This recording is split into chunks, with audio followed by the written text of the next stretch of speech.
muito bem, começa mais um BTcast, o de número 498. Eu sou o Rodrigo Bibo e eu sei que foi pago um alto preço para que contigo eu fosse um meu irmão. E aí, foi pago o preço, foi uma troca, foi uma substituição penal? Tô confuso. Eu sou o Victor Fontana, tô gravando o meu próprio áudio, agora eu não sei como é que o computador faz pra salvar.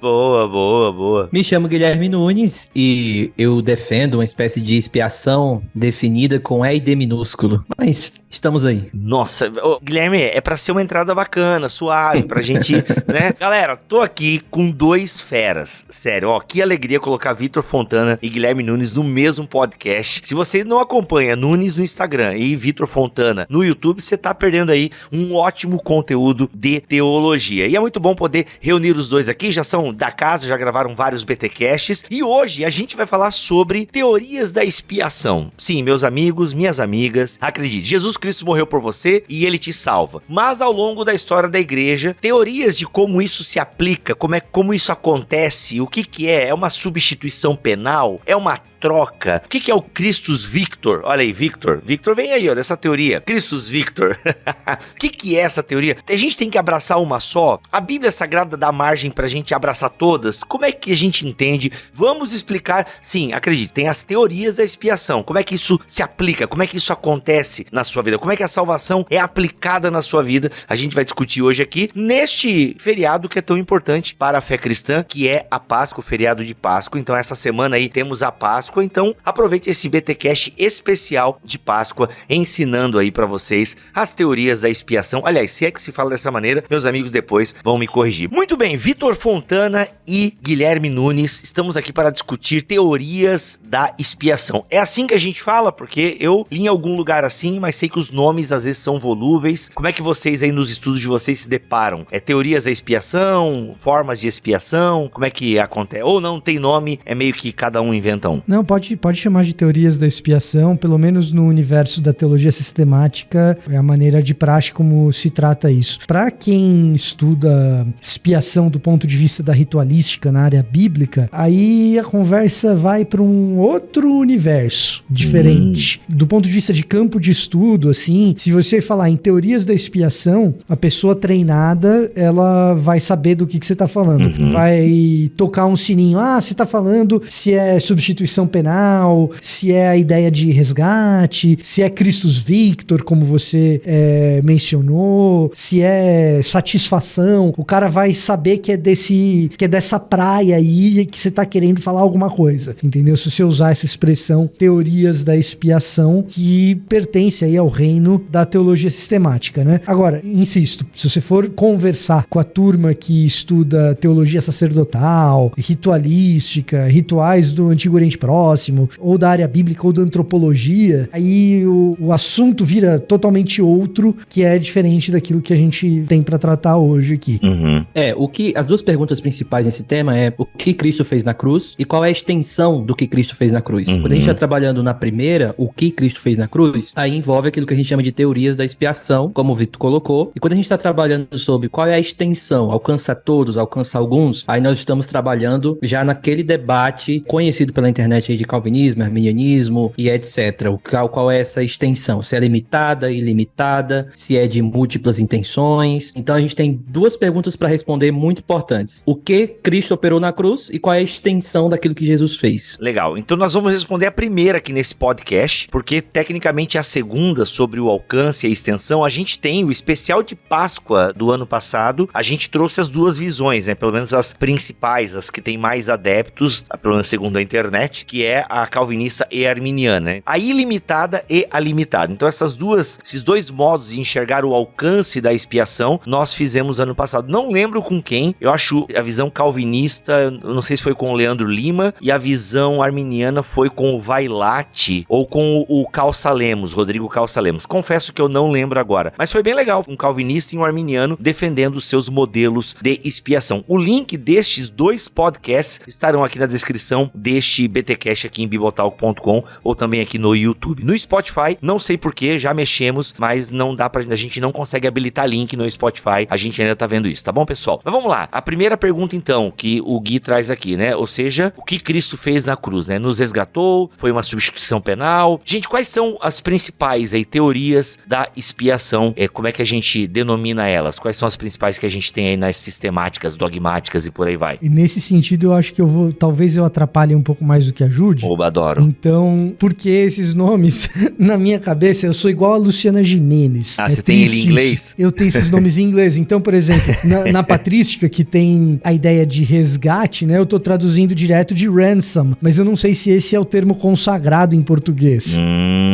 Tem uma banda aqui que a gente conhece, os Hansons. Hanson é H-A-N... Agora é com R, né? Com R, ok. Não é o boom, bap, não é, então, pois é. E Hanson tem um N, né? É Han. E Ramson tem um M, né? Ramson, que é a teoria do resgate, que é a ideia de que nós somos resgatados dos poderes do mal. Dentro da história da igreja, a primeira teoria da expiação. Agora, eu não sei se em português se fala assim mesmo, aí vocês me corrijam. O Gianfrancesco, o Nunes já dá um help aqui, o Gianfrancesco coloca no livro dele, que é o Reformando o Discipulado, ele coloca a grande troca, que ele, segundo ele aqui, foi a primeira metáfora usada por cristãos primitivos na tentativa de compreender o drama da redenção, foi a linguagem de troca ou substituição. Aí ele traz aqui a epístola a Diogneto, enfim, Eusébio de Cesareia também, que a ideia é que a gente foi um sacrifício substitutivo, né, oferecido por Cristo. Então, quanto mais reformada for a pessoa, e aí já entra um pouco de interpretação do que os pais da igreja estão querendo dizer quando eles dizem as coisas, sabe? Olha aí. Quanto mais reformada é a pessoa, mais ela vai associar essa ideia de resgate nos pais da igreja a algo parecido com uma substituição e vai usar a linguagem de substituição já nesse início dos pais da igreja. Por quê? Porque aí quando Anselmo chega com a satisfação e os reformadores com a substituição penal tal qual a gente conhece hoje, o acréscimo ou a mudança ela fica parecendo muito sutil. Não existe assim uma distinção tão grande entre pais da igreja, teologia medieval à la Anselmo e luteranismo, calvinismo, etc. Agora, pessoas que tendem a enxergar os pais da igreja como estando mais distantes dos reformadores vão tentar evitar a linguagem de substituição ou de sacrifício substitutivo como algo diretamente proposto por esses pais da igreja. É uma questão de debate em cima de como você interpreta o que esses pais escreveram. Que até ele continua, né? Esse tipo de linguagem comercial para a salvação possui amplo amparo nas escrituras. Essa ideia realmente de resgate que você falou, né? Ô, gente, no grego é litrão? Litrão? Não, litrão é outra coisa. Mas é litron, não é alguma coisa assim, gente? Resgate, não. Aí, ó. Depende da sua pronúncia que você tá tentando falar. Foi mal. Na faculdade eu li litrão e ficou litrão e é isso. Mas depois ele vai falar que essa ideia de emancipação, né? De Jesus nos comprou com seu sangue e nos libertou do império de Satanás. Essa é a primeira metáfora. Essa ideia de foi uma troca, enfim, um resgate, né? Mas enfim, dá os seus centavos aí, Nunes. Até 1930, tinha um consenso de que Anselmo estava à frente da corrida da principal teoria, né? A questão da satisfação e tudo mais. Só que, como o Vitor falou, quando a gente começa a analisar Tertuliano, Cipriano e um pouquinho antes, a gente observa que essa ideia de Anselmo foi uma resposta a já o que já existia no pensamento dentro da igreja ali, principalmente pelos lados mais africanos, que é justamente a ideia de que a ideia do Christus Victus já é mais presente na igreja antes mesmo de Anselmo. Então o que a gente tem? A gente possivelmente tem uma questão realmente de interpretação, que o que vem antes não é tanto o que Cristo fez com relação ao pecado,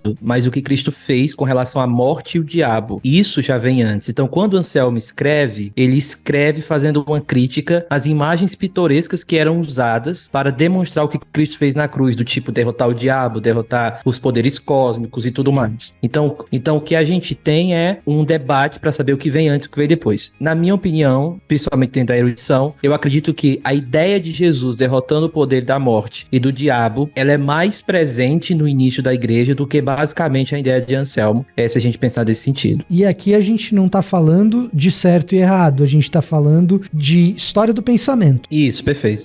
Aqui a gente não tá tá fechando uma posição, nem mesmo fazendo exegese dos textos bíblicos, que a gente percebeu que a gente nem citou nenhum aqui ainda. A gente tá meramente fazendo uma descrição de quais são as posições, e mesmo essas posições, dependendo do prisma que você olha, o que a gente tá tentando trazer aqui, é que dependendo do prisma que você olha, essas posições são retratadas de maneiras diferentes. O Guilherme mencionou a década de 30, por quê? Porque a data de publicação em língua inglesa, 1931, é a data de publicação em língua inglesa de um livro importante sobre teorias da expiação, do Gustav Aulen, que eu não sei como pronuncia o nome desse sueco. Tinha que ter o Stahlhofer aqui para poder fazer essa leitura do Gustav Aulen, como que é o nome dele pronunciado corretamente. Mas ele começa com a ideia de Christus Victor. Quando ele escreve sobre teorias da expiação, ele vai começar a interpretar pais da igreja e Anselmo num prisma diferente do prisma que era observado antes dele. Acaba que ele convence muita gente. O fato é que ele faz uma proposta bastante convincente a respeito dessa leitura dos pais da igreja. E, além disso, ele vai reinterpretar essa teoria do resgate dos pais da igreja e formular aquilo que ele mesmo chama de Christus Victor. Então, aqui a gente você perguntou quais eram as teorias da expiação, certo? Nós temos aí, de alguma maneira, a gente está falando aqui de 4 teorias que são concomitantes, concorrentes, conciliáveis ou irreconciliáveis, mas 4 grandes grupos de gente tentando elaborar a teoria de como expiação acontece. Você vai ter a turma do resgate, ou substituição, ou grande troca no começo dos pais da igreja. Essa é a primeira e mais amplamente difundida no início da história do cristianismo, exato. Certo? Agora, quão próxima ela é da satisfação de Anselmo é que é a briga. A satisfação de Anselmo é tão parecida, uma mera evolução, ou é um antagonismo, uma oposição a essa primeira? Então, você tem a teoria da satisfação, que é a teoria de Anselmo. Vitor, a gente consegue, sem entrar em detalhes, né, mas falar a teoria e pelo menos num tweet explicar qual é a teoria? Então, a primeira... Não, em um tweet não. Não, de verdade, assim, tô sendo bem honesto, essa capacidade de síntese... Não, só pra galera se ligar, assim, tem. tipo, por exemplo... Com honestidade acadêmica, intelectual, Meu não Deus. tem. Não, mas daí depois não, Vitor, mas daí depois Não, mas nem depois. Eu não mando mais nem no meu antes. Eu vou explicar o porquê. Eu só vou explicar o porquê, Bibo. Tá, só vou explicar o porquê, eu sei, mano, que dessa vez não dá. Porque se eu fizer isso, eu tô assumindo uma posição ideológica. Porque dependendo do tweet que eu faço, se eu fizer um tweet, eu tô assumindo que Anselmo e pais da igreja estão próximos. Se eu faço outro tweet, eu tô assumindo que Anselmo e pais da igreja são antagônicos. Mas vamos falar que tem 4 primeiro. Vamos primeiro decorar os nomes. Porque isso precisa decorar nominho, gente. É igual organela de célula na aula de biologia. Não tem jeito. Tem coisa que eu falo os nomes e falo, vocês não precisam saber e tal. Vários podcasts falam. Agora, essa aqui, como as coisas elas são uma discussão que o tempo todo a gente vai ficar recorrendo à nomenclatura, essa aqui precisa decorar o nome, tá? Então, qual que é a dos pais da igreja? Eu tô chamando aqui de resgate, porque em inglês é ransom. Vai lá, manda. Mas o Jean Francesco tava chamando aqui de grande troca. Isso. Citando o Diogoneto, que ele cita, e o cara fala assim, ó, e na carta de Diagoneto, Epístola a Diogoneto. Isso. Ó doce troca, ó ato inexprimível, ó benefícios inesperados. Aí ele fez uma homenagem aí ao carinha. Aí nós temos, depois dessa, que é a dos pais da igreja, a teoria da satisfação de Anselmo. Aí você vai ter os reformadores com uma elaboração da teoria, e essa sim é bem próxima de Anselmo, uma elaboração da satisfação de Anselmo, que é aquilo que nós, como os protestantes evangélicos, a gente meio que carrega isso encravado na alma, desde a escola dominical, que é a teoria da substituição penal. Substituição penal, ok.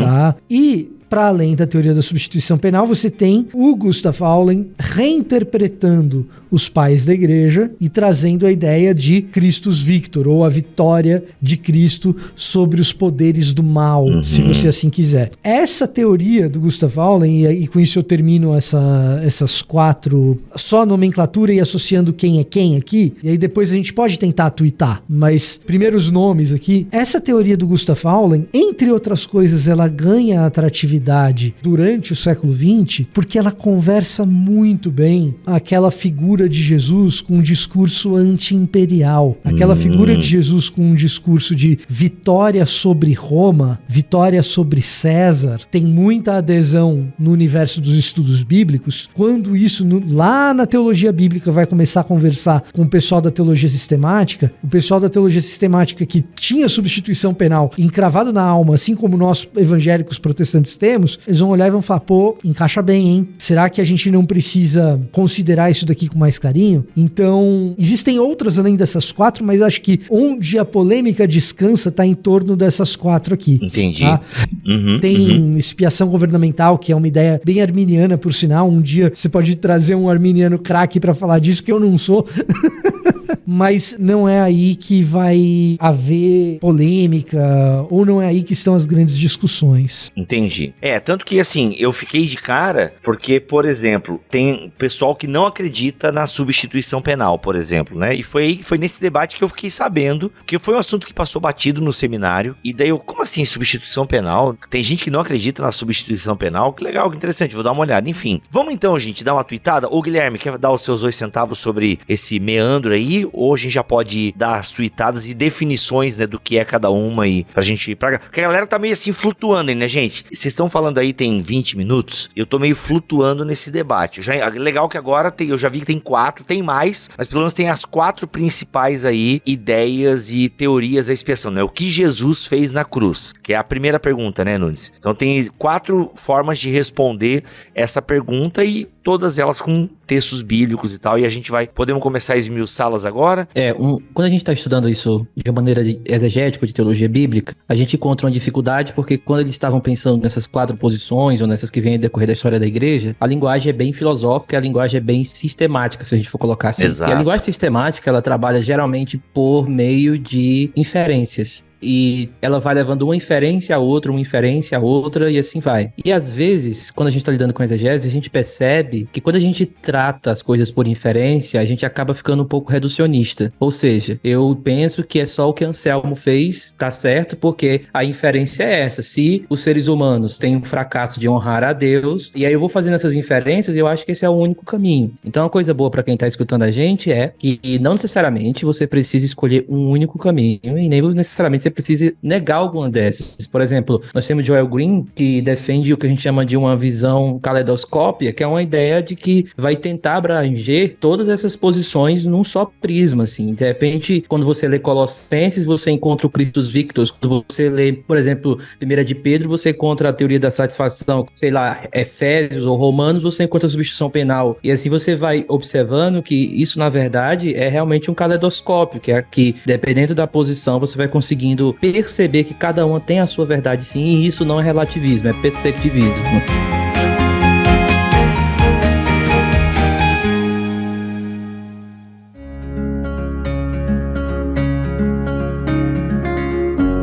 Bom, num tweet, já que eu disse que não dava, que malvado que eu fui com você, Bibo. Meu malvado favorito.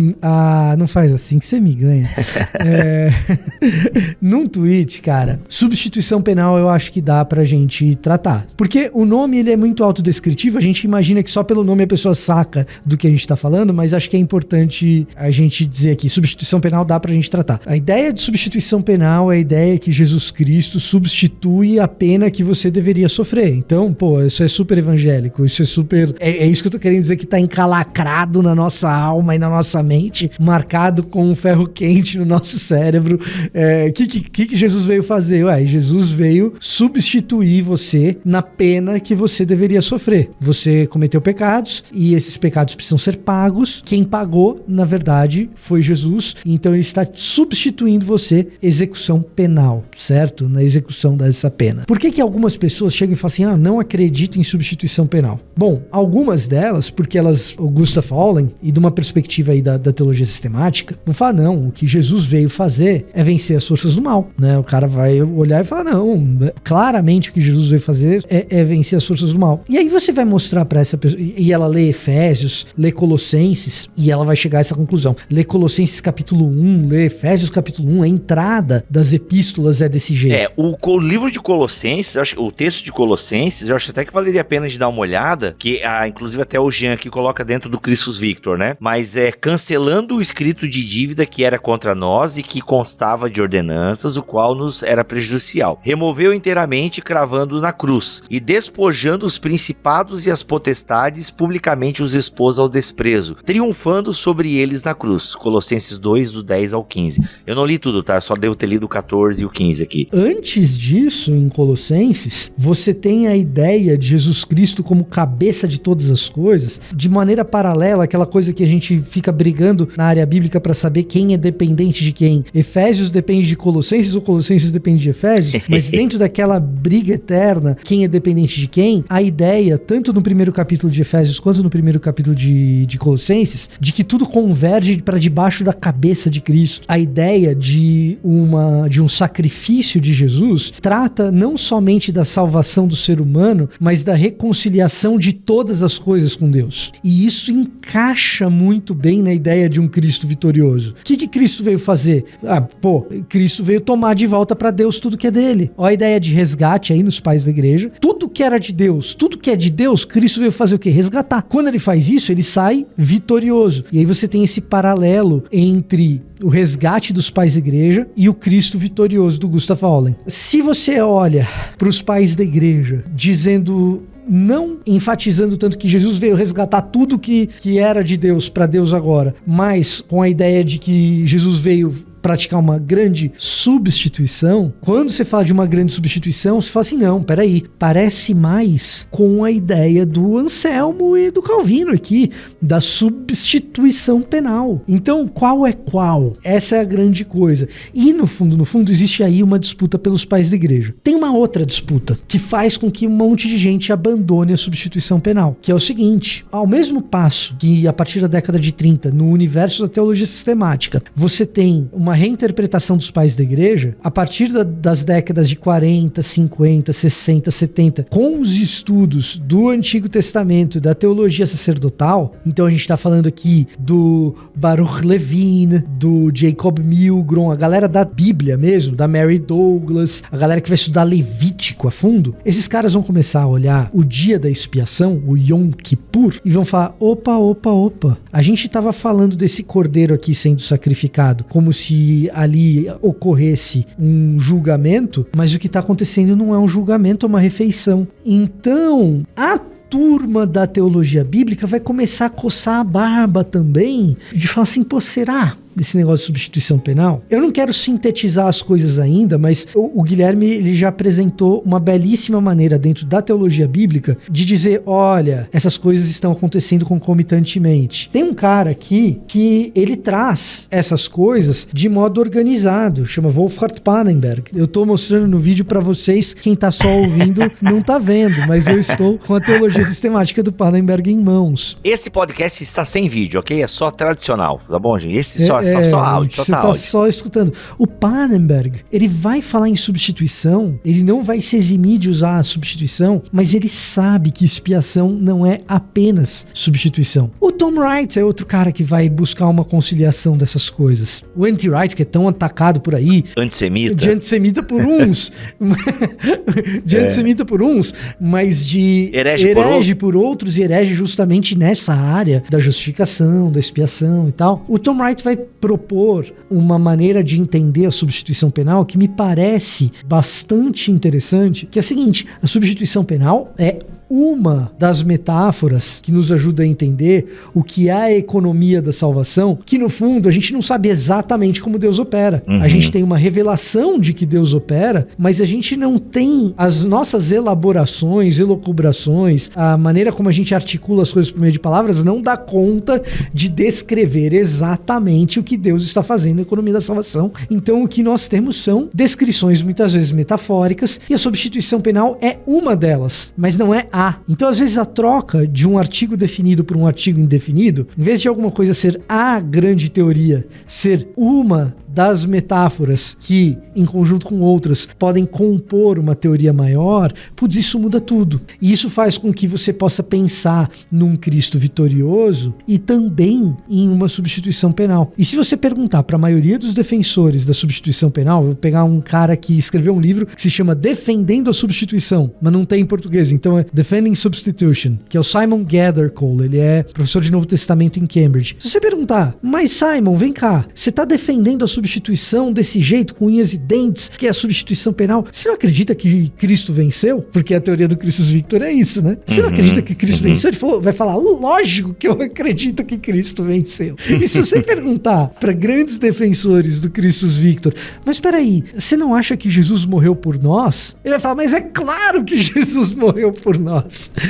O que você quer dizer com por nós, a gente pode discutir. Mas é a maneira como a gente vai articular essas coisas é que, dependendo da radicalidade para um lado ou para o outro, você acaba ignorando alguns aspectos, alguns elementos que estão no texto. O Christus Victor está no texto. E substituição, pelo menos no Novo Testamento, está no texto. E a gente não pode ignorar essas coisas. Boa. É importante a gente, quando tá pensando sobre tudo isso, pensar de que cada um que foi desenvolvendo essas teorias, principalmente a substituição penal, ou a da satisfação, a do Christus Victor, há sempre aquela questão do que tá por trás, do que é que levou a pessoa a fazer isso, né? Como o Vitor falou no início, Christus Victor vem muito daquela questão dentro dos paulinos anti-imperial e tal, a ideia de mostrar o evangelho como uma mensagem em contraponto a Roma e tudo mais. A gente olha no próprio Anselmo, que a gente vê ali o início, né, da ideia feudal surgindo, e essa ideia de honra e desonra surgindo, e aí causando, basicamente, ele desenvolveu uma teoria de satisfação baseada numa teoria feudal, enfim. Então a gente percebe que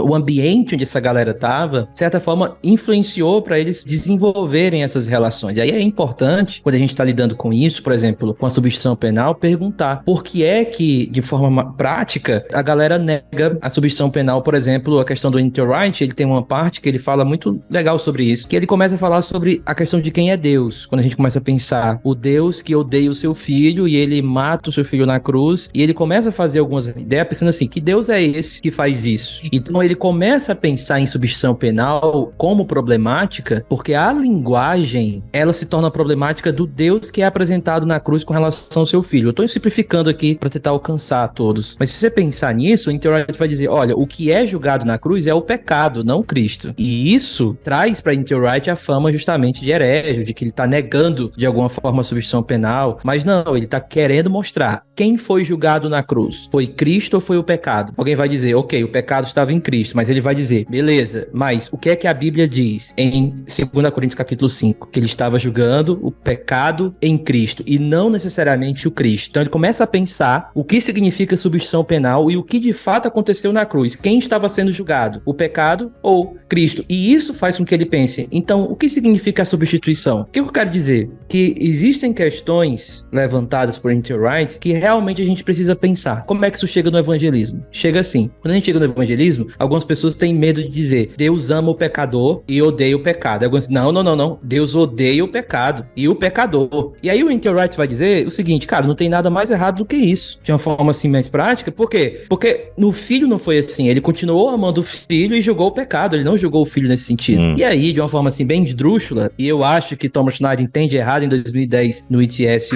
o N.T. Wright, aí tem uma confusão danada naquela conferência, mas a ideia é que o que pensa é que N.T. Wright está negando que houve uma substituição eficaz. Só que N.T. Wright vai dizer, não, na cruz Jesus vence a morte e o pecado. E quem subiu lá para fazer isso foi o substituto do povo de Israel, fazendo com que a bênção de Abraão chegasse a todas as nações. Então Jesus está sendo julgado como substituto ali, e esse julgamento é sobre o que Cristo carrega, que é justamente o pecado do povo de Israel, para fazer com que a aliança abraâmica finalmente fosse cumprida, né? Então, a amplitude do que a gente está discutindo e o Vitor falou muito bem, eu acho que isso é uma sacada genial. O funcionamento e a dinâmica interna da coisa, o N.T. Wright nunca entrou. Ele só está dizendo o seguinte, de longe, quando eu olho de longe, eu vejo o seguinte, eu vejo um Deus com um Messias, e o Messias se tornando maldição ali no madeiro, e ele julgando essa maldição para que as bênçãos de Abraão chegassem através de todas as nações. Então é isso que eu tô vendo. E nisso é que o N.T. Wright consegue juntar substituição penal e Christus Victor. A gente tem que pensar o seguinte, toda a galera que desenvolveu essas teorias, eles estão preocupados preocupados com alguma coisa do seu tempo ou foram influenciados por alguma coisa do seu tempo, se a gente pensar dessa forma. Mas não significa que isso é menos bíblico, que na verdade essa conversa de horizontes bíblicos e modernos é o que causa a nossa teologia,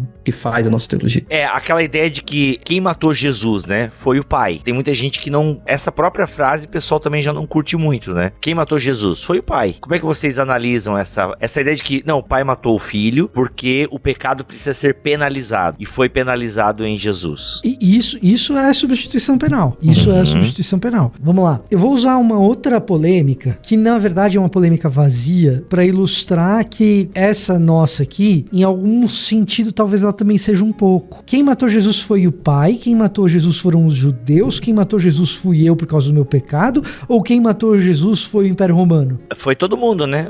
Joga no liquidificador aí, bate e sai o culpado. Então, cara, na real, o problema é a abrangência da pergunta, porque dependendo do que você tá querendo responder, a resposta é uma ou é outra. Dependendo do contexto que a pergunta tá sendo feita, você tá precisando de uma resposta diferente. Então, o que acontece? Se você perguntar pra mim qual foi a lei que matou Jesus, foi a lei do Império Romano, mas não tem dúvida. E isso é ortodoxia puríssima. Quando a gente vai declarar no que a gente crê como cristão, nos nossos credos confessionais, dos concílios ecumênicos, a gente fala que Jesus padeceu sob Pôncio Pilatos. Num certo sentido, você perguntar pra mim quem matou Jesus, eu vou falar Império Romano. Inclusive, a gente tem atestação conciliar a esse respeito, e se eu falar isso em qualquer lugar e alguém me chamar de herege, eu posso rebater essa pessoa, claro, com elegância, com carinho. Carinho é mais importante do que elegância, gente. Elegância é importante, mas carinho é mais importante. Com elegância, com carinho, você pode dizer a essa pessoa que ela ignora e, portanto, ela é ignorante. A esse respeito, todo mundo é ignorante a respeito de uma série, um conjunto de coisas. Você não tá chamando a pessoa de, seu ignorante, não é isso? Mas ela é ignorante quanto à ortodoxia conciliar da igreja. Então, num certo sentido, você vai dizer isso. Aí o cara vai dizer, então foi o Império Romano, então não foi o pai. Você fala, não, peraí. Qual que é a pergunta que a gente tá fazendo? A pergunta é simples. A pergunta é quem matou Jesus. Né? Então, quando a gente faz perguntas, às vezes, muito abrangentes, a Bíblia pega e fala assim, deixa eu dar um monte de resposta pra você aqui, porque você precisa contextualizar a sua pergunta pra eu poder te dar uma resposta mais definitiva. Então, o que acontece? Parece pra mim, em grande medida, que não dá pra você pensar num Deus onipotente, onisciente, onipresente, com todos os seus atributos incomunicáveis, e olhar pro fenômeno da cruz e dizer que o pai se ausentou daquele episódio. Você pode dizer que o pai se ausentou daquele episódio numa teologia de repente, teologia do processo, um teísmo aberto, quem sabe. Mas pensando numa teologia mais ortodoxa, que afirma esses atributos incomunicáveis de Deus, cara, Deus está presente ali no episódio da crucificação. Não é meramente humano. Então, algum papel o pai exerce ali. Então, esse é um ponto. Segundo ponto, com todas as passagens bíblicas que a gente tem, por mais que eu saiba do risco anti-judaico e antissemita desse tipo de frase, e precisa ser considerado e sempre dito o risco que esse tipo de frase carrega, que é esse risco anti-judaico e antissemita. Mas quando você olha para todas as passagens, e veja, essa é uma discussão que o Pannenberg traz na sistemática dele, quando vai falar de expiação. Em grande medida, a discussão a respeito dos pais da igreja por causa de expiação é que eles são breves a respeito de tratar a expiação, eles não são elaborados na expiação, porque eles simplesmente assumem, na leitura do Novo Testamento, que Jesus era um profeta que seria rejeitado pelo seu povo, então era pra morrer mesmo. Então ele foi morto pelos judeus. Só que é o seguinte, se eu digo que Jesus foi morto pelos judeus e eu paro nessa frase, o problema que a gente tem na história da igreja por causa dessa frase é descomunal, é monumental, então é um problemaço. Mas se a discussão é, vamos brigar pela cabeça dos pais da igreja, eu acho que o Pannenberg traz uma grande contribuição na sistemática dele, no volume 2, ao mencionar que uma parte desse problema de que a gente não sabe direito o que os pais da igreja estão querendo dizer, é que eles mencionam essa questão muito en passant. Os pais da igreja estão super preocupados com cristologia, com doutrina da trindade. Dentro da cristologia, as naturezas de Jesus, divina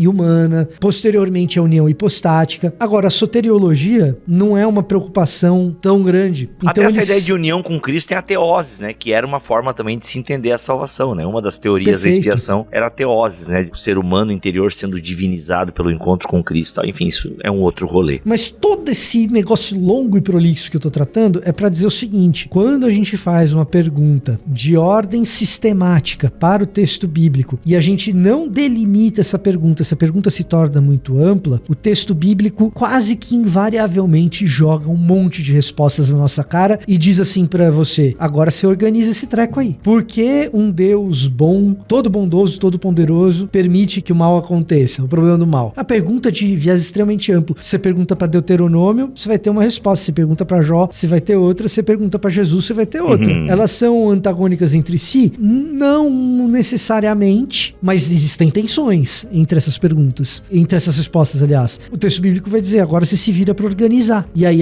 quando a gente organiza, o nome dessa organização chama teologia.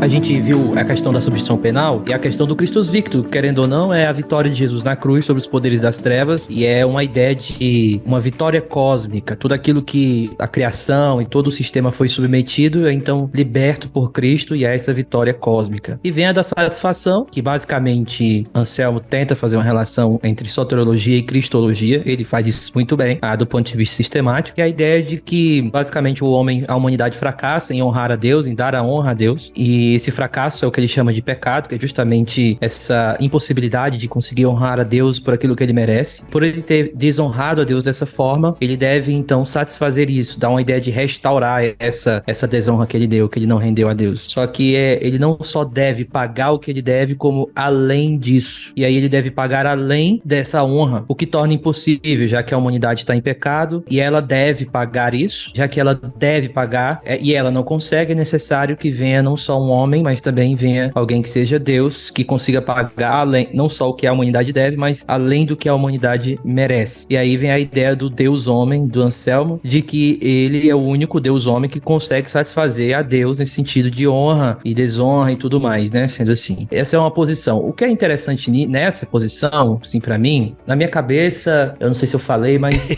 eu divido essa teoria em seis concepções, assim, mas enfim. Não, você não falou, com certeza não. Seis concepções aqui não foi falado. Porque a ideia há um fracasso, tem que ter essa reparação, a humanidade tá escravizada e não consegue, então agora Deus exige essa satisfação, a solução é o Deus homem, e ele vem e salva na cruz. Mais ou menos assim que eu divido na minha cabeça de forma mais simples. Mas, bem, essa é uma posição que ela começou a ser mais abandonada, e a substituição penal ela começou a vir por conta da figura de Deus nisso tudo. Um Deus que parece que tá suando por honra, suando por me dê o que eu quero, me dê isso, essa ideia desse Deus feudal, como N.T. Wright vai fazer essa acusação. E de certa forma, dependendo da perspectiva que você vê, e dependendo de como você enfatiza, Anselmo, você pode deixar Deus como esse aspirante que quer ser honrado a todo custo e só vai se relacionar se isso vier ou não e tudo mais. É por isso que, é verdade, Deus merece a honra que ele é devida, e a humanidade deve-lhe a honra que é devida. Só que se eu tiver só isso, a imagem de Deus que já está sendo apresentado vai ser uma imagem completa de Deus. É de um Deus que tá paranoico por honra. Só que quando eu coloco aqui... Não, e detalhe,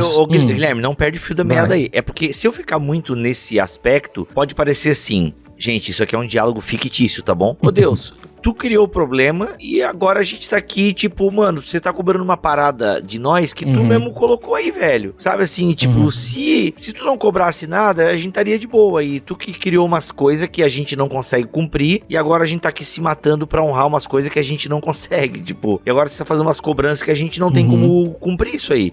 Fica muito tirano, né? Muito assim, Deus riquinho, mimado. Isso, e é aquilo que o Victor falou. Se a gente olha por uma perspectiva, essa figura de Deus e de Jesus, ela fica meio que borrada se a gente só olhar por essa perspectiva. Agora, quando a gente vai para a substituição penal e observa Deus enviando seu próprio filho para morrer no lugar de pecadores, essa figura do Deus feudal que pode ser apresentado pela teoria da salvação, ela diminui, na verdade ela nem existe mais, porque a gente já começa a perceber outra coisa. Só que na medida em que um Deus entrega o seu filho, nós também temos um filho vitorioso na cruz, e aí tem a substituição penal. Então, na medida em que a gente vai juntando as imagens, ok, Deus merece satisfação pela honra que ele é devida, beleza, mas olha o que ele faz, ele envia o seu filho, beleza, mas olha como na cruz o seu filho não é um derrotado. A linguagem de João, né, é sempre levantado ali, a serpente que foi levantada, ele é glorificado, ele é colocado com maior honra, por exemplo. Então, a melhor maneira de a gente ver esse assunto é pensando nisso de diversas perspectivas, né, pra gente não diminuir nem a figura de Deus, nem a figura de Jesus, e nem ficar paranoico, assim, olhando para um Deus como se ele estivesse todo o tempo querendo algo de mim, que essa é uma algo pastoral mais aqui da teoria de Anselmo, mas é o que pode acontecer se você não olhar de diversas perspectivas. Pode ser inferido, é verdade. Inferido. São consequências inferenciais que certamente Anselmo não corroboraria, mas tudo que a gente fala sai do nosso controle quando ganha as páginas da história, né? Então, uma outra coisa que acaba acontecendo que certamente Anselmo não assinaria embaixo é o seguinte: quando você pega a substituição penal, e é o que às vezes é feito, e com às vezes talvez ele esteja sendo bem generoso, bem generoso. Quando você pega a substituição penal e você diz isso daqui e evangelho é a mesma coisa, e talvez esse seja o grande problema que o Tom Wright vê. Não só o Tom Wright, mas o Scott McKnight, Matthew Novenson, essa turma aí que andou discutindo e debatendo por causa desse assunto. Quando você pega a substituição penal e você equivale substituição penal a evangelho, porque é uma teoria da expiação. De uma teoria da expiação, ela vira a teoria da expiação, e de a teoria da expiação, ela vira o evangelho. Em âmbito popular, eu tenho certeza que Anselmo não corroboraria com isso, tá? Mas em âmbito popular é o que acaba acontecendo muitas vezes. Você pega a substituição penal e equivale isso, aí você fica com uma pergunta. Tá, então, se o evangelho é Jesus morrer para pagar a pena no meu lugar, qual o papel da ressurreição nesse evangelho que você está pregando? Perfeito. E aí você fica com um problema gigantesco, porque ressurreição é um treco muito central. Claro que um evangelho sem cruz seria um evangelho sem sentido. E é obviamente um evangelho sem sentido, um evangelho sem cruz. E de uma maneira que eu acho que ninguém é capaz de esquecer da cruz na mensagem do evangelho. Agora, já no primeiro século, parece que alguém tinha propensão a esquecer da ressurreição, porque na boca de Paulo você vê a palavra, né? Sem ressurreição é vã a vossa fé. Então alguém está colocando em xeque, ou alguém está suspeitando, ou alguém está esquecendo da ressurreição. E a ressurreição, para Paulo, ele tá dizendo, ó, se não tiver esse negócio, a tua fé é vã. E aí vem a teoria do Christus Victor, e ela é maravilhosa no que diz respeito à ressurreição, porque dentro da teoria do Christus Victor, a ideia de ressurreição é ali colocada, conversa muito bem com aquilo que a gente aprende da ressurreição por meio dos intérpretes bíblicos, teólogos do Novo Testamento, exegetas do Novo Testamento, a ideia de vitória sobre a morte, de vitória sobre o pecado, e inclusive também de vitória sobre o império. Né? Então, quando a gente fala de forças do mal, a gente não está falando apenas de forças metafísicas aqui. A gente está falando de um perigo muito real que, se Jesus fosse crucificado e não tivesse ressuscitado, ele não poderia ser o Messias. Por quê? Porque então ele foi derrotado pelo Império Romano. Toda a expectativa messiânica, para usar aqui a expressão do Matthew Novenson, toda a gramática da expectativa messiânica, ou seja, a lógica interna daquela expectativa a respeito do Messias, né? Toda a gramática da expectativa messiânica era de que o Messias derrotaria o Império. Tal qual a Revolução Macabeia, os Hasmoneus derrotaram os Seleucidas, viria um novo rei que, a exemplo desses, derrotaria o Império Romano. Não é impossível derrotar o Império Romano. A gente já derrotou os macedônicos, a gente já derrotou os Seleucidas. Dá, é milagre, mas dá. Então o Messias vem aí para fazer isso. E aí você pega e me diz, tá, mas ele foi derrotado pelo Império Romano porque ele morreu na cruz. Acabou, impediu, acabou o sonho. O sonho acabou, caminho de Emaús, vamos chorar. Você não sabe o que aconteceu? Pô, cara, todo mundo viu. Aquele que era Jesus, de quem era dito Messias e tal, foi derrotado. Só faz sentido, só caem as escamas dos olhos quando a ressurreição entra em jogo, e a ressurreição significa, cadê o Império Romano? Que nem o seu maior instrumento de pena capital é capaz de colocar freios sobre a vitória de Cristo Jesus. Então, a ideia de um Cristo vitorioso se torna, evidentemente, a boa notícia para aqueles que estavam no caminho de Emaús. É também a boa notícia para Paulo a caminho de Damasco. Paulo, quando olha os cristãos pregando a respeito de Jesus, judeus que são cristãos pregando a respeito de Jesus, persegue aqueles caras até ele ver Jesus vivo. Quando ele vê Jesus vivo, ressurreto, ele fala, caramba, evangelho, boa notícia. O que eu tava fazendo até agora? Quanta injustiça eu pratiquei. Mas por quê? Porque uma vez que Jesus está ressurreto, não foi o Império Romano que venceu. É, perfeito. Assim, retomando, se você pega a substituição penal e fala que o evangelho é só substituição penal, você fala, tá, mas qual que é o papel da ressurreição nessa história? Então, o evangelho, ele compreende substituição penal, mas ele precisa ser mais do que isso. Muito bom. É, perfeito. Tanto que quando a gente tá tratando sobre, por exemplo, a obediência de Jesus, às vezes a gente acha que foi só para satisfazer as obras de Deus. Não, Deus requer certas obras e Jesus foi obediente. Só que a Bíblia apresenta isso como algo muito mais amplo. Ele é o segundo Adão, ele é o representante de Israel. Quando a gente pega só pela linguagem mais sistemática, a gente começa a perder o drama geral. Por exemplo, a vida de Jesus é só para conquistar mérito para nós? Não. Jesus foi enviado à casa perdida das ovelhas de Israel. Ele foi enviado para poder tornar a aliança abraâmica efetiva. Então, geralmente, o que eu percebo é que quando a gente trabalha evangelho igual à teoria da expiação, a gente acaba fazendo do evangelho silogismo e não uma história. Exatamente. E o evangelho é uma história e não um silogismo. Eita. E aí, no silogismo, não entra certas coisas, como o Vitor falou. A ressurreição, por exemplo. Cara, como é que pode? Eu fiz uma aula para um mestrado agora, foi justamente sobre justificação e ressurreição. O meu exame bibliográfico que eu fiz, a quantidade de livros que a gente tem sobre isso é mínima. A relação entre justificação e ressurreição é uma coisa assim que é inexplicável porque essas duas coisas não são relacionadas, porque o próprio Paulo faz essa relação em Romanos 4, ali no final do 4. Então, por quê? Porque geralmente a gente reduziu o evangelho a silogismo e não a uma história que é abrangente, é escatológica, envolve o reino. O próprio Deus de Israel vinha pastorear o seu povo. Então é essa amplitude que a gente precisa dar às teorias da expiação, porque senão a gente vai ficar trabalhando só por um certo viés e reduzindo Deus a um senhor feudal insano por honra, e não um senhor que invadiu a história, que fez o que fez, né? É o Tom Wright, no caso, né? Ele tá dominando aqui hoje, hein? É.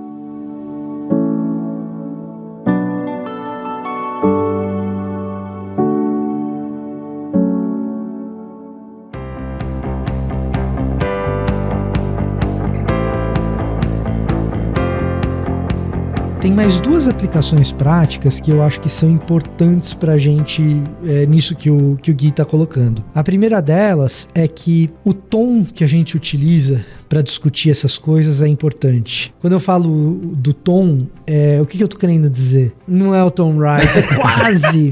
Ele já errou no tom. O Tom Wright, naquele episódio com o Thomas Schreiner, eu acho que os dois erraram no tom. Perfeito. Por quê? A gente aqui tá conversando a respeito de como esse evangelho extraordinário e maravilhoso, essa enorme notícia incrível da parte de Deus, pode ser melhor compreendido, pode ganhar vida no dia a dia das pessoas, como aquilo pode preencher o teu racional de sentido e as tuas emoções de catarse. É disso que a gente tá falando. Uma conversa dessa tem que ser uma conversa com um sorriso no rosto e lágrimas nos olhos, de coisa tão incrível que é. Quando o sorriso se substitui por uma feição carrancuda e um ranger de dentes para definir quem é o herege, quem é o ortodoxo, a gente perdeu a mão. A gente errou no tom. A gente perdeu a mão. E um dos problemas dessa discussão em especial é que é quase que uma discussão por um monopólio da correção dogmática ou da ortodoxia. Não deveria ser. Deveria ser um grande diálogo a respeito de como a gente pode enxergar com olhos mais atentos, com óculos mais precisos, com um maravilhamento mais intenso aquilo que Deus preparou de tão precioso a ponto de sacrificar o seu próprio filho. É disso que a gente está falando. Então é o tipo de conversa pra gente ter com um sorriso no rosto e lágrimas nos olhos, e não feição carrancuda e ranger de dentes. E eu acho que isso precisa ser muito, muito enfatizado. E eu falo isso a começar em mim, gente. Eu não tô criticando ninguém pra de fora. Eu tô falando que eu sou o primeiro a que tem que me avaliar nesse sentido, porque erro, e erro muito. A começar em mim. Quebra corações. A segunda aplicação prática que eu acho importante a gente colocar aqui, o Guilherme pincelou, ele passou por essa questão e eu acho que vale a pena elaborar, é como isso faz com que a nossa evangelização ela se torne mais cheia de sentido para o mundo no qual a gente está. O que eu tô querendo dizer? A elaboração comum da soteriologia evangélica, das 4 leis espirituais, ou do evangelismo explosivo, aquelas técnicas de evangelismo que a gente já viu tantas vezes, isso tudo é muito legal, ajuda a gente a memorizar, a ter um roteiro para falar com as pessoas, mas ela pode ser enriquecida por um senso de maravilhamento e ela pode ser empobrecida a ponto de se tornar um fardo e a ponto de não ser mais uma boa notícia para alguém. As 4 leis espirituais é quase que um jeito de enxergar o evangelho como sinônimo de substituição penal, por exemplo. E é maravilhoso como aquilo é simples e como aquilo ajuda a gente a memorizar, a ter um roteiro prático. E isso é muito bom. Agora, se a gente pode enriquecer isso, por que não? E se a gente sabe que existe um risco de de empobrecimento, por que não andar munido contra esse risco? Eu vou dar um exemplo para tornar isso concreto. Esses dias eu vi um rapaz num vídeo de TikTok falando a respeito da falta de coragem que a gente tem de dizer para as nossas crianças que elas são pecadoras e que Jesus morreu por causa delas. Por que você tem medo de dizer pro seu filho, ai, porque ele é bonitinho, porque ele não sei o quê,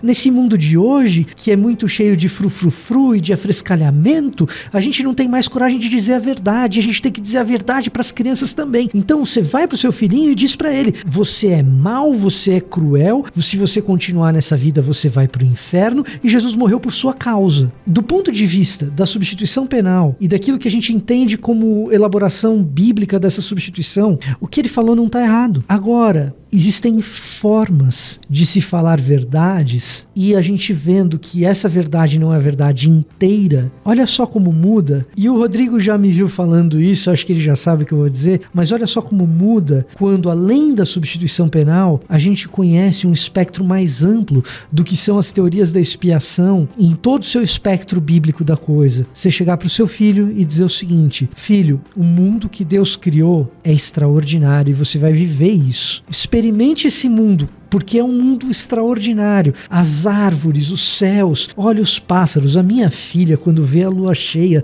toda vez ela fica impressionada. Ela tem 1 ano e meio. Quando ela tinha meses, ela já ficava impressionada com a lua, apontava para ela e fazia assim, porque esse mundo é incrível. Sacanagem. É filha de lobisomem, né?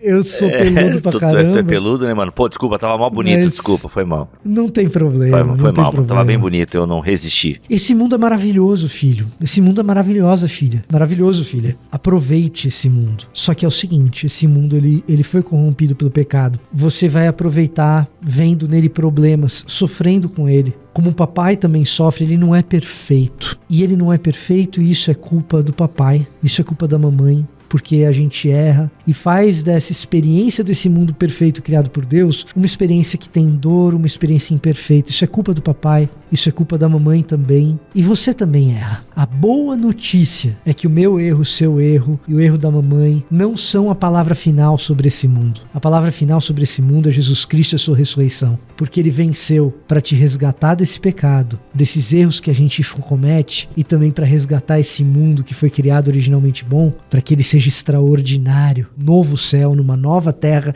ainda mais bonitas do que isso que você experimenta. Isso é uma boa notícia, isso é o evangelho. Mudou o jeito que a gente evangeliza ou não mudou? Total, nossa, totalmente. Eu disse pra criança que ela é pecadora ou não disse? Só que se você só acredita em substituição penal, você corre o risco de achar que a boa notícia, entre aspas, que o evangelho, entre aspas, diz respeito ao pecado, e não diz. Diz respeito a como Deus lida com o pecado.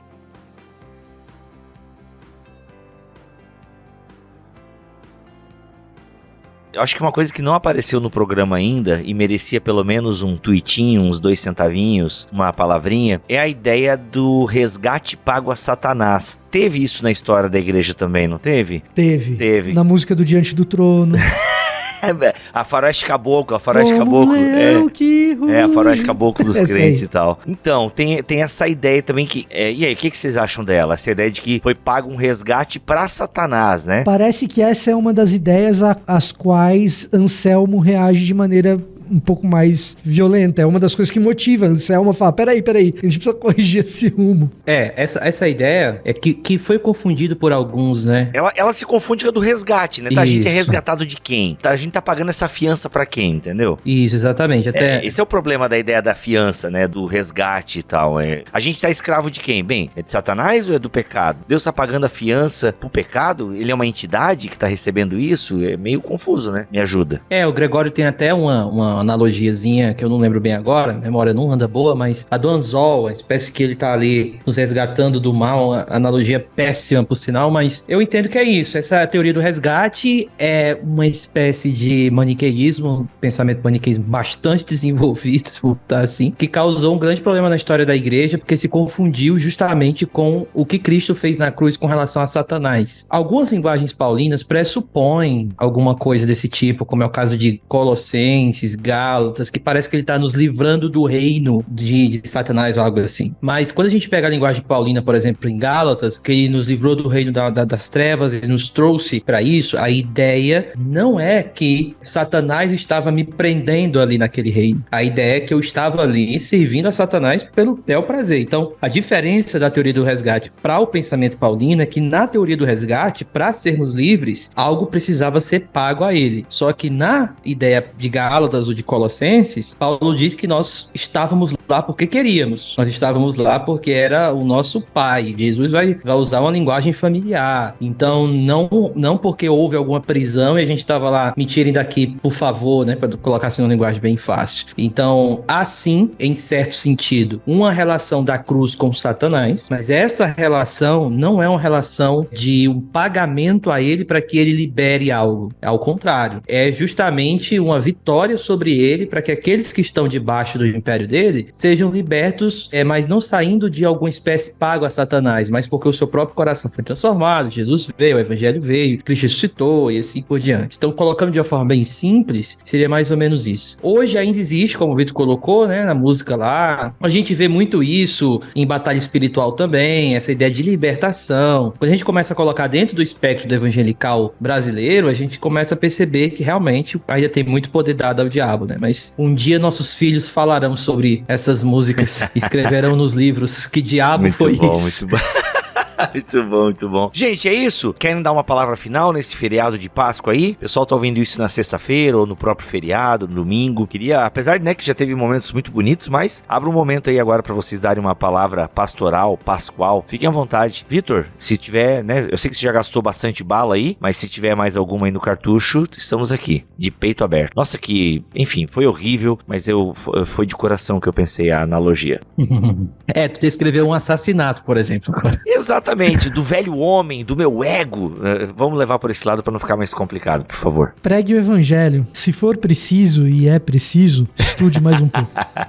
O evangelho deve ser pregado a todo momento e sempre com muito estudo. É aquela história, um pregador do evangelho com coração na obra de Cristo, ele não precisa necessariamente ter estudado para ser um excelente pregador. Agora, se o estudo está diante de você e sendo disponibilizado para que você o faça, a pergunta é, por que não conhecer melhor o Deus que a gente ama tanto, ou desamar?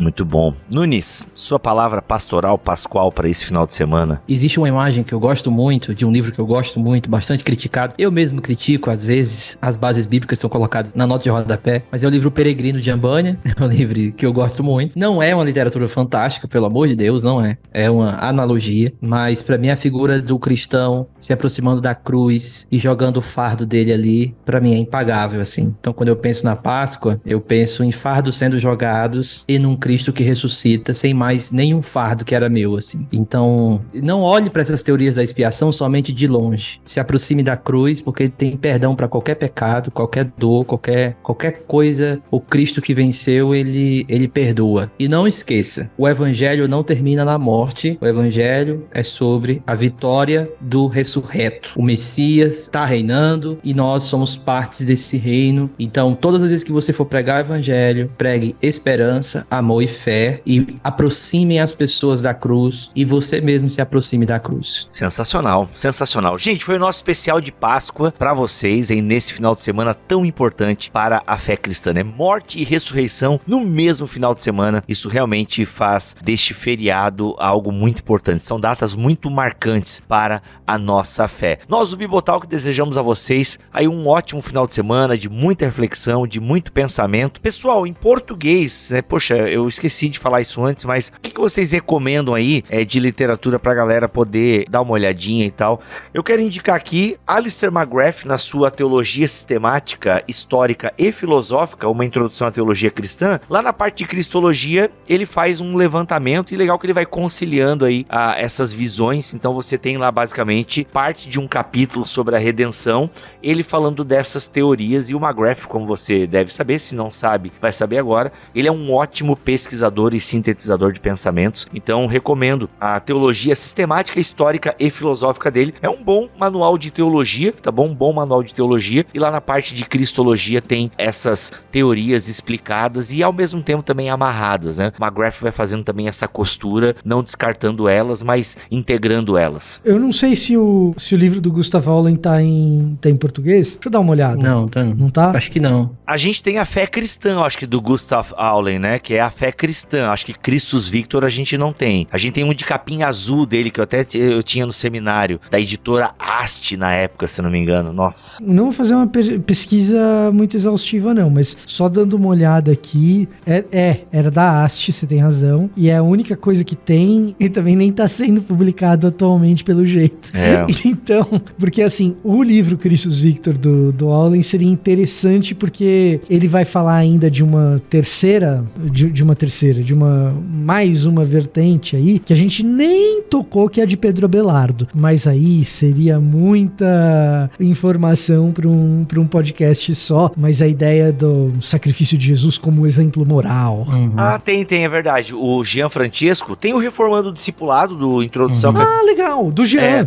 Do Jean Francesco, ele fala de umas 6 aqui, se eu não me engano. Tem a União Mística, que ele vai falar aqui também. Tem o da Satisfação Vicária. A gente falou essa, né? Satisfação Vicária, né? A satisfação é do Anselmo. Penal ali, né? Que era usada pelos reformadores. Aí tem a influência moral também, que é a quinta metáfora. Influência moral é Pedro Abelardo. Isso, exatamente. Ele começa a falar do Pedro Abelardo aqui. Tem Lei Evangelho também, que ele fala, que ele vai trazer aqui a ideia que é uma forma de aplicar a redenção. É isso aí. Gente, Reformando o Discipulado, uma introdução à fé cristã do Jean Francesco. É uma teologia sistemática reformada, por assim dizer. Mas o Jean Francesco é um cara bacana.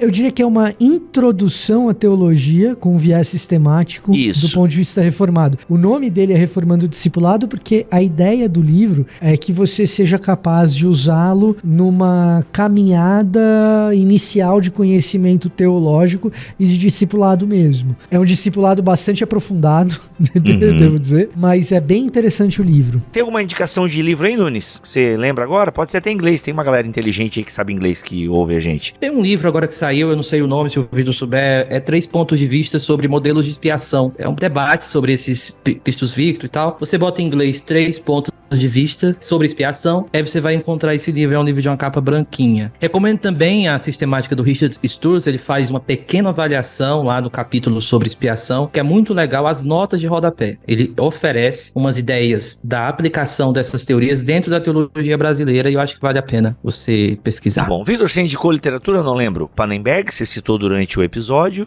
Eu mencionei Pannenberg, eu indico toda vez, pra sempre, todas as vezes. Se a pessoa tiver um pouco de paciência, porque não é uma literatura fácil, isso é verdade, né? Tô começando, tal, não quero um livro muito difícil. Eu acho que o McGrath é uma boa porta de entrada. É uma melhor pedida, Agora, se você quer uma sistemática elegante, elaborada, bem articulada em língua portuguesa, os 3 volumes do Wolfhard Pannenberg fazem o trabalho muito bem. Muito bom. Vitor, obrigado pela tua presença aqui mais uma vez nesse BTcast, meu irmão. Tamo junto. Sou eu que agradeço sempre o convite. É nóis. Nunes, tamo together daquele jeito. Valeu, amigos. É isso. Voltamos na semana que vem, se Deus quiser e assim permitir. Fiquem todos na paz do Senhor Jesus e Feliz Páscoa.